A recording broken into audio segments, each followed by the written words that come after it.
The Juggernaut was known in life as Horace Breaker Mahoney. Horace was born oversized and horribly disfigured, spending his childhood as an outcast. His mother abandoned him at an early age, and his father put him to work in their junkyard, where Horace's teenage years were spent alone, crushing and chopping up old cars. His father died, and with no parent to steer him, the 7-foot-tall giant snapped. His first kill was a pair of female hitchhikers. He drove them back to the junkyard and tore them apart with his bare hands, feeding the pieces to his dogs. Many more kills followed. His M.O. was towing stranded motorists back to the yard where he would meticulously break every bone in their bodies. But his luck ran out, as it always does, the night he picked up an undercover female cop. It took over a dozen men to subdue the immense giant, 3 of whom lost their lives when Horace broke free of his handcuffs. But poor Horace's struggle eventually ended when 5 officers pumped nearly 50 rounds of ammo into him, and then another clip into his lifeless corpse, just to be sure.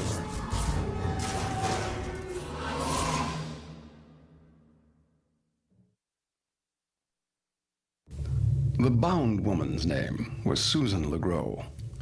Born with a silver spoon in her mouth, Susan had it all. Her parents were the wealthiest people in town, which made Susan the most popular girl at school. Life couldn't have been more perfect, but Susan's one flaw was how she treated men. Flirting and toying with whomever she chose, she left a long trail of broken hearts. Her friends warned she'd live to regret her ways, and they were half right. In Susan's senior year, she dated the star football player Chet Walters. The night of the senior prom, Chet caught his prom queen in another boy's arms. The next morning, the boy was found clubbed to death, and Susan was missing. 2 weeks later, Susan's body was found, buried beneath the football field's 50-yard line, bound in rope and strangled to death. Arrested and put on death row, Chet's last words were, "The bitch broke my heart, so I broke her neck." That jealous monster would have made a nice compliment alongside Susan. Such wretched words and behavior, but his results were quite fitting.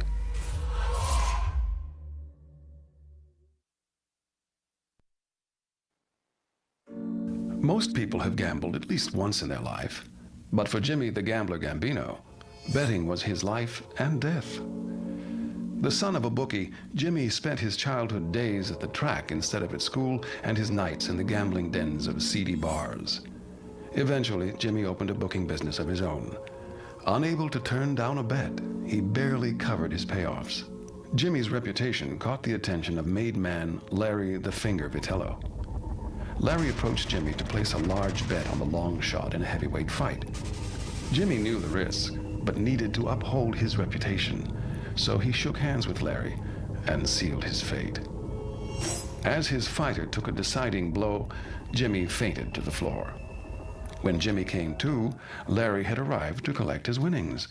But Jimmy was cleaned out, so Larry made an example out of him. Actually, several small examples. He chopped him into little pieces, wrapping them in cellophane and dumping them into the ocean. Together they formed the pieces which completed my search for the torso.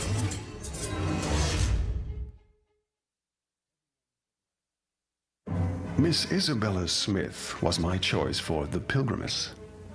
Her story began in 1675 when the orphaned Isabella journeyed from England in the hope of finding a comfortable home in a quaint New England town. But problems began soon after she arrived.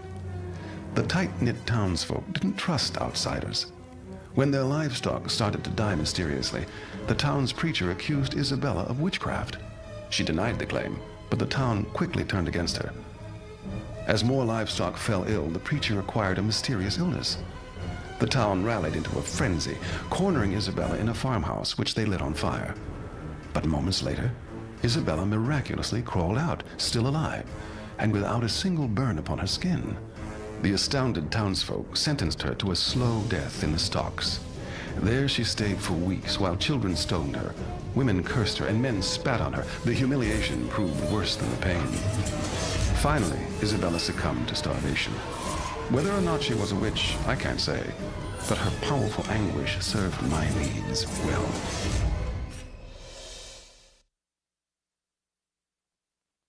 One of the strangest ghosts I caught had to be Harold Shelburne, the great child.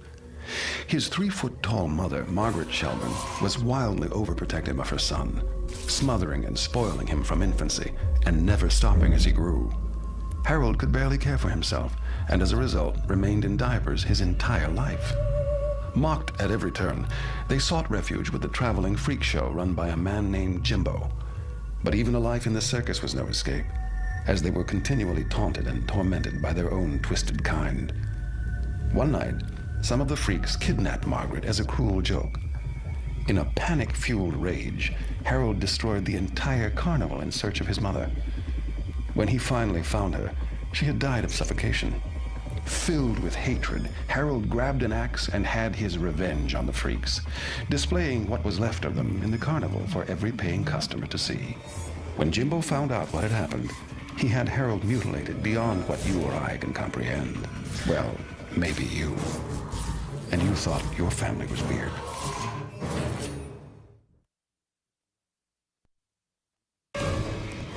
Ryan Kuhn, the man who became the Jackal, was born in 1887 to a prostitute. Ryan later developed a sick and insatiable appetite for the female gender, attacking prostitutes and stray women with the cunning of a wild animal. As a means to cure his insatiable appetite, Ryan committed himself to Borehamwood Asylum. After years of imprisonment in a padded room, he went completely insane, scratching at the walls so violently that his fingernails were torn completely off. The doctors kept him permanently bound in a straitjacket, tying it tighter when he acted out, causing his limbs to contort horribly.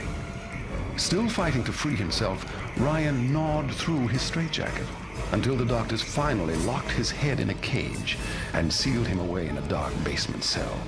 There, he grew to hate any kind of human contact, screaming madly and cowering whenever approached by people. When a fire broke out in the asylum, everyone but Ryan escaped. He chose to stay behind and meet his deserved fate.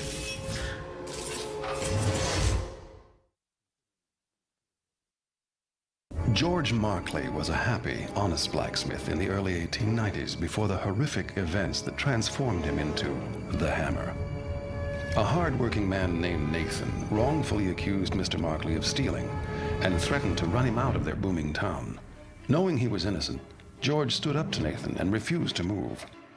One day, when George's wife and 2 children were walking home from the market, Nathan and his gang of thugs attacked them, brutally killing them. Enraged, George tracked down Nathan and his friends and beat them to a pulp with his massive blacksmith's hammer. The local townspeople captured George and dragged him back to his shop, where he received a brutal form of frontier justice. Tied to a tree, nails were driven deep into his body with his own hammer. They finished the job by cutting off his most prized possession, his hand. Crudely fastened to his severed appendage was the tool of his livelihood, the hammer, readied for one last chance at vengeance.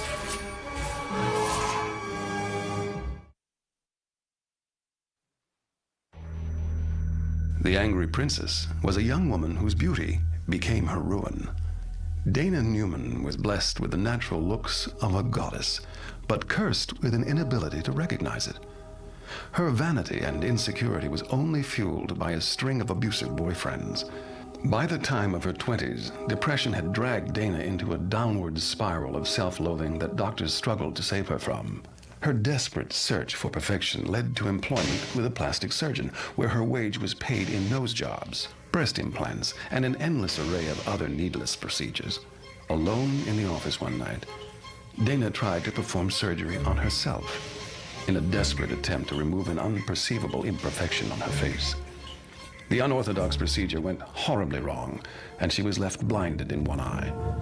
She finally gave up on achieving perfection and mutilated herself in a bathtub until her veins ran dry. When they found her, they said that she was as beautiful in death as she was in life.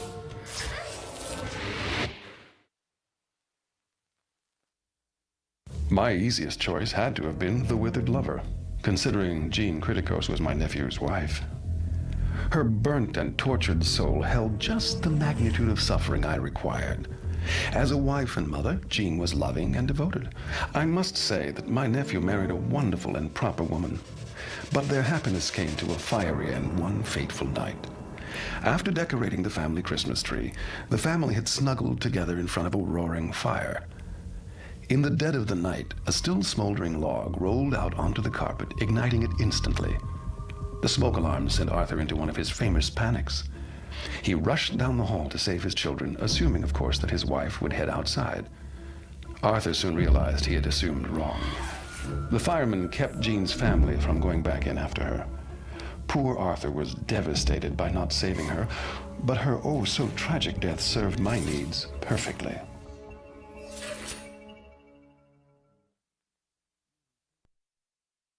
Margaret Shelburne, the dire mother, was a shy woman who could never stand up for herself, partly because she rose to only a mere 3 feet in height.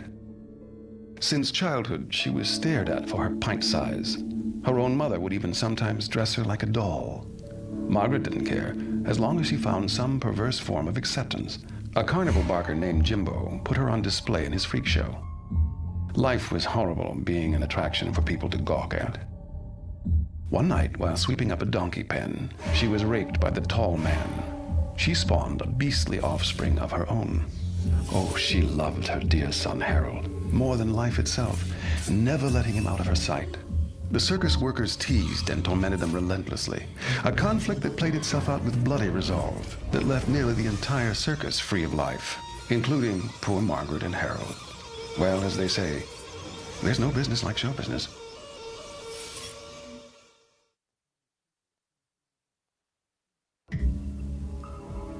Before he became my firstborn son, little Billy Michaels was simply a stubborn brat. His obsession with the world of cowboys and Indians took precedent over all else. Any attempt to drag Billy out of his fantasy world sent him flying into a rage. His parents thought it all a harmless phase, until the day that a neighbor boy discovered a real bow and arrow in his father's closet and taunted the notorious Cowboy Billy into a duel. But Billy's toy cap gun was no match for the steel-tipped arrow that took his life. His rebellious attitude and refusal to accept defeat was a perfect fit for my violent circle of angry spirits.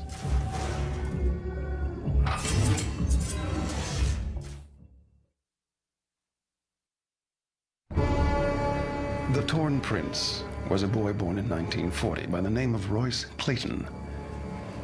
At 17, Royce was a star slugger on his baseball team. Every college in the country courted him, all offering first-class tickets out of his miserable small-town life. But fate threw Royce a curveball in the form of a local greaser who challenged him to a drag. Royce held his own for the first half-mile, then suddenly lost control of his little sweetheart.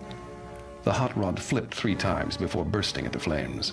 His peers watched in horror as the fire engulfed their fallen hero. Needless to say, he never escaped his small-town life.